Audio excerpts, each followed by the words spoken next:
Not specifically found to be tended লিখলে চলবে না।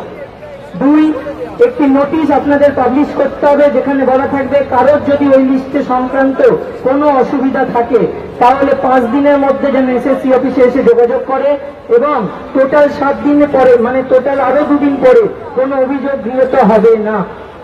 এসএসসি কে একটি ডিক্লারেশন দিতে হবে এই মর্মে যে এসএসসি 7 দিনের মধ্যে এই লিস্টে কোনো পরিবর্তন করলেও করতে পারে, যদি কোনো অভিযোগ থাকে তাহলে সেটা রেকটিফাই করতে হবে এবং এই লিস্ট সার্টিফাই করতে হবে আর লিখতে হবে এই যোগ্য তালিকায় আর কোনো অযোগ্য নেই। এসএসসি 2016 এসএলএসটির মাধ্যমে নিযুক্ত সমস্ত অযোগ্যদের দ্রুত রিকমেন্ডেশন উইথড্র করে চাকরি থেকে বহিষ্কার করতে হবে। সুপ্রিম কোর্টের রিভিউয়ের মাধ্যমে কোনরূপ পরীক্ষা ছাড়াই এসএলএসটির মাধ্যমে নিযুক্ত যোগ্য শিক্ষক শিক্ষিকাদের সসম্মানে এবং সবেতনে চাকরিতে বহাল রাখতে হবে। নতুন করে কোনো পরীক্ষার বিজ্ঞপ্তি দেওয়া চলবে না। হাইকোর্টের ডিভিশন বেঞ্চের রায় অনুযায়ী সমস্ত ওএমআর পাবলিশ করতে হবে।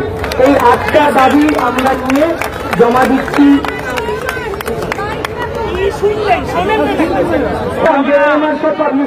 ওএমআর ছাড়া লিস্ট গ্রান্টেড হবে না, রিজেক্টেড